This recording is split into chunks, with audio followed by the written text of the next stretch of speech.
Hi everyone, thanks for joining me. Let's take a look and see what I bought this week instead of buying cat treats. As you can see, my cat is thrilled that this is not for her. She's going to go ahead and take a peek through there for us. I've named this project Dirty Red because, well, it's got kind of a red theme going on to it, and as you'll see coming up, it is quite dirty. The good news is it did boot right up, turned on, but it's pretty disgusting as you'll see coming up.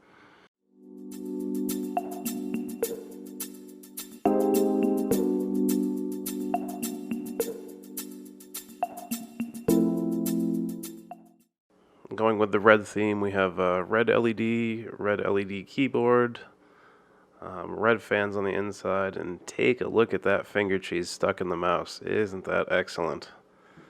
When the guy sold it to me, he said all you need to do is give the inside of the computer a quick wipe down. I thought, why not? I'll go ahead and buy it. He had it listed for $400. I got him down to $330. So this is what you get when you purchase a PC off Marketplace for $330.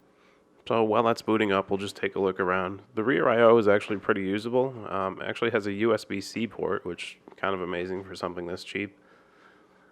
It does have two intake fans and an exhaust fan, and oddly, it is water-cooled, though it does only have an i3 processor. Kind of a weird combination there. And a whole bunch of stickers. You get those for free. So I'll go ahead and set it up. Kind of a boring part. We'll just speed through this.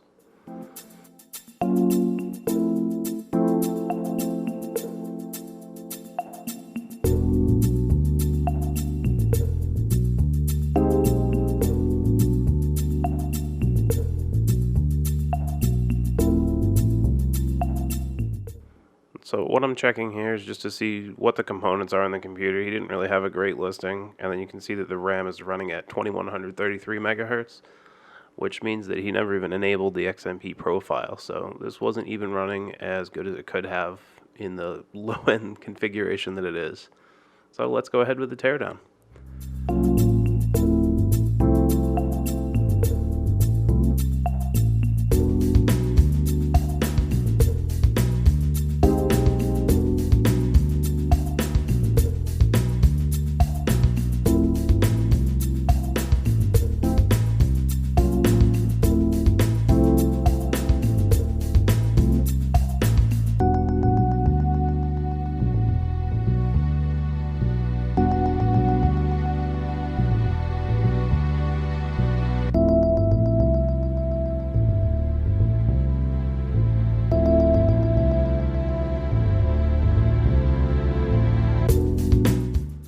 So it's a little tough to see from this angle, but if you look up through the radiator, you actually can't see through it just because there's so much dirt, dust, and whatever packed in there.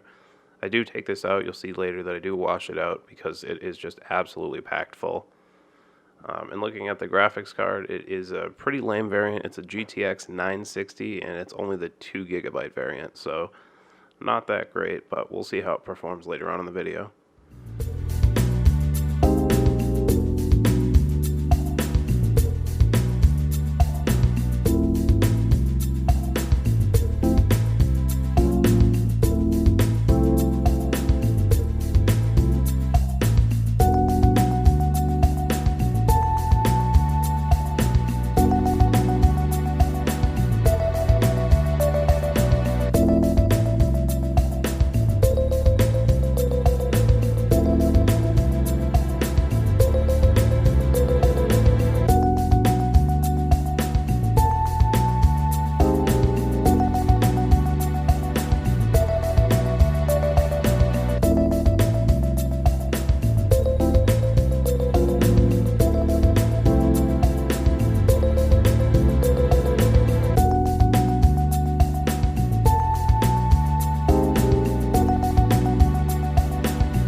I apologize for the terrible camera angle here.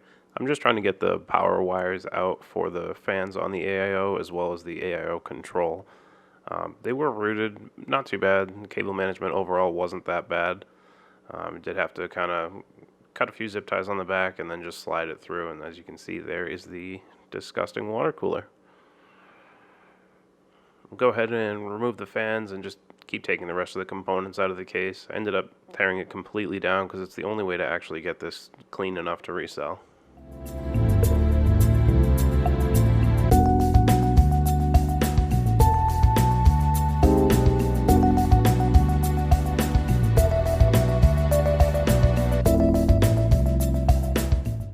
Earlier, the RAM was running at 2133 megahertz, but this kit is actually rated for 2400, so a little bit of performance left on the table. Not all that much, but might as well enable it. I'll do that later on in the video.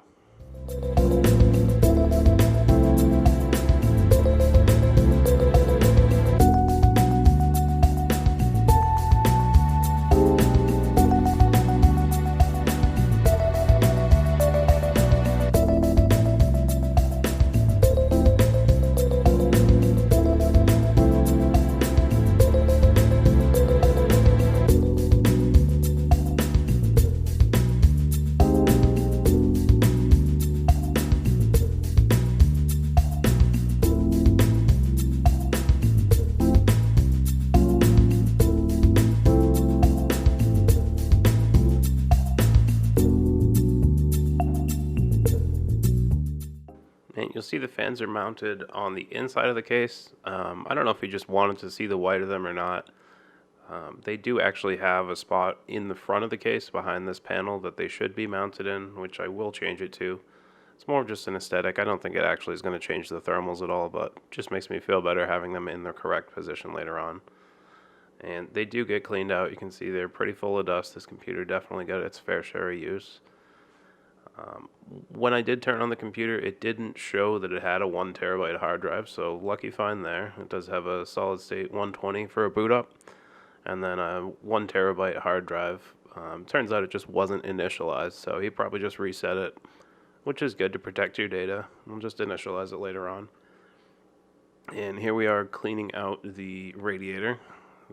Some people try to use compressed air, but the only way to get one this dirty actually cleaned is to just spray it with water. You don't want to put it back in the PC wet, but water isn't going to hurt it. I just blast through it. You can see all the dust coming out of there, and then I ended up hanging it outside to dry. It ended up coming out pretty well.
So I just took a quick picture at this part, but that was the power supply.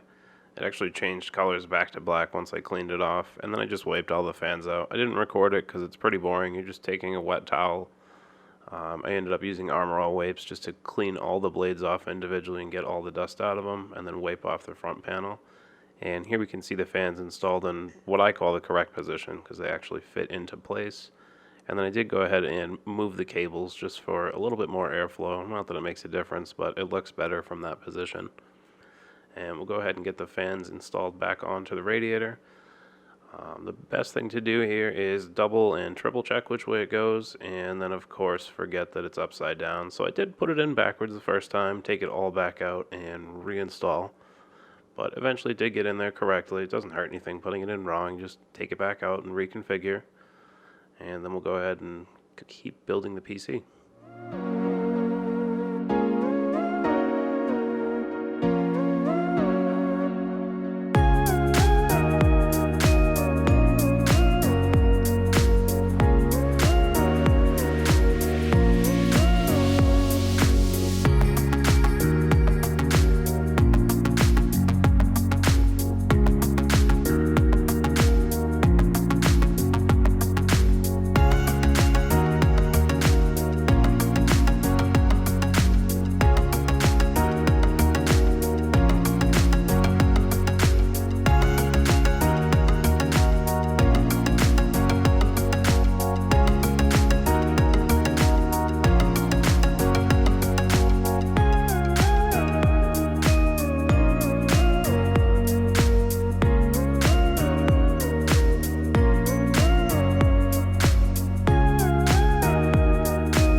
Here I'm starting to get the power supply installed. I did opt out of using the extension cables, the white ones that you saw in the beginning of the video. Go ahead and let me know in the comments if you think I should have left them in. You can compare the before and after. I really just didn't see the necessity for them. It's just more cables to try to hide in the back of the case, and there's really not a ton of space for all that extra mess to be left in there. I didn't really think that the white made any difference, especially where this is a black case. Some people try to go for a completely white aesthetic. It seems to make more sense to me in that type of a build, but not in this one. And here's the radiator getting reinstalled. We'll go ahead and put new thermal paste on and get the water block connected to the CPU.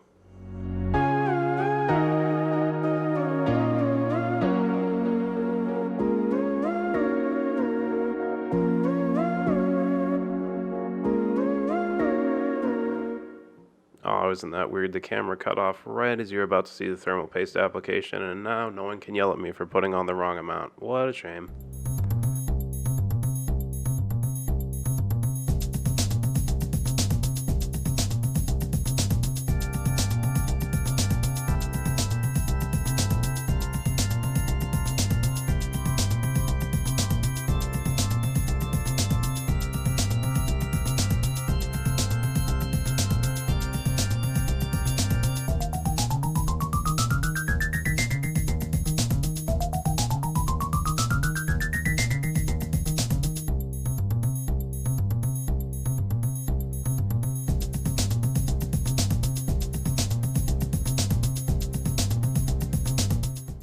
Here I'm just plugging in the splitter so that the two top fans run as one CPU fan. At least that's what the computer will think it's doing. There's not too much load, so it's okay to run both of those off the same header. I did go ahead and change. There was another splitter before for the two front fans, but there's enough headers on the motherboard that I did go ahead and spread them out so that they each have their own header, and then you can monitor the speed and the software of each fan to make sure they're all working properly.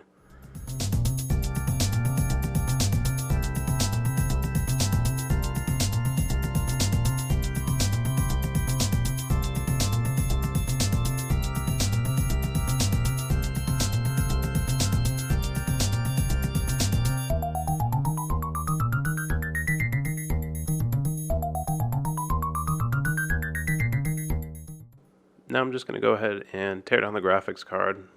Probably didn't need to be done because it doesn't make a ton of heat anyways, but it's always a good idea with an older card especially to get the thermal paste replaced. Surprisingly, compared to how dusty the rest of the computer was, this wasn't that bad, so I just gave it a quick wipe down and blew it out and put new thermal paste on and then reinstalled it in the computer.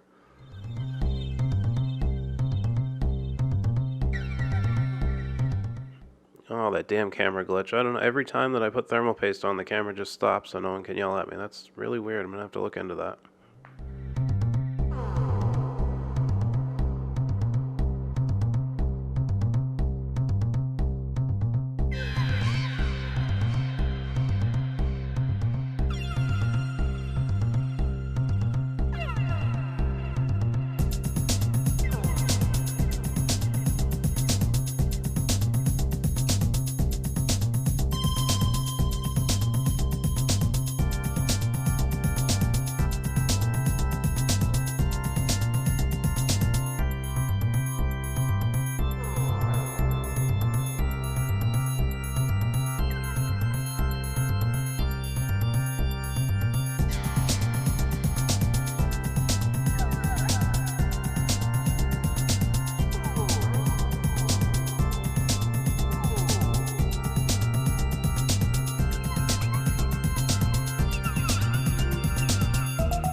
Let's go ahead and roll some of that Dawood style B-roll. Of course, I don't have as good of a camera, but you get the point.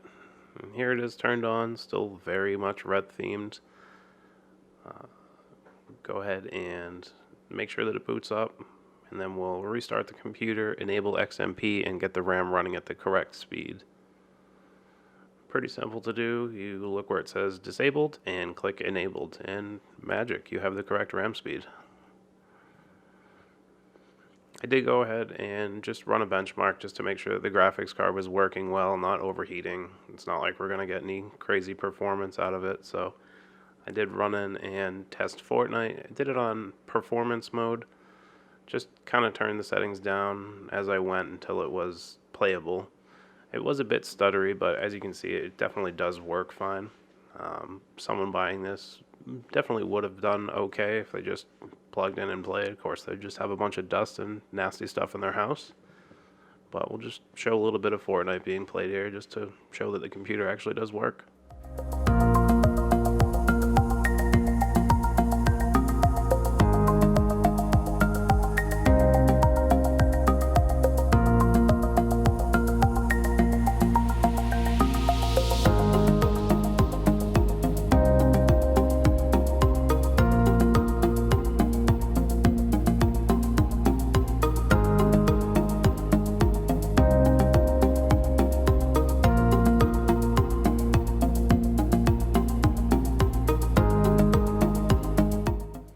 Fortnite is running fine. You can see the CPU is kind of bottlenecking that 960. The GPU is just kind of waiting around, hoping for more instructions to come. So it can't actually fully do its job. That's how weak that i3-6100 is. But it is playable, it does work, nothing's overheating, obviously, with that big water cooler on such a lame CPU. And we'll go ahead and test Grand Theft Auto, another popular game. It does runs fine. Another one that unfortunately is a bit more intense on the CPU than the GPU, at least at lower settings. But it is definitely playable. So this computer is perfectly usable. It's not the greatest. It's kind of a weird configuration to have an external solid-state drive when the motherboard supports M.2. So I will have a follow-up video where I do go ahead and upgrade the CPU, the GPU. We'll put in some better memory, we'll put in better storage, and I will clean the keyboard and mouse. But thank you for watching.